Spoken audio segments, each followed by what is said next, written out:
If we focus on one niche, now I don't mean you can't focus on several sub niches or shoulder niches as we call them. That's totally fine. If you're in sports and outdoors, well, you might talk about hunting and fishing and all different kinds of fishing, maybe fly fishing and bass fishing and deep sea fishing and all of that stuff. That's totally cool.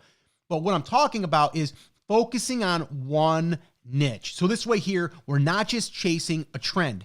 If what you're doing is just looking for those trends, well, we don't have brand loyalty. We can't sell that customer more than one thing. We can't have repeat customers. All of the things that come with building a brand in a niche, whether that's on Etsy, whether that's on your own website, whether that's on a Shopify store, or whether that's on Amazon, doesn't really matter. I've always looked at building a business in a niche and serving several products to that customer that can buy over and over and over again.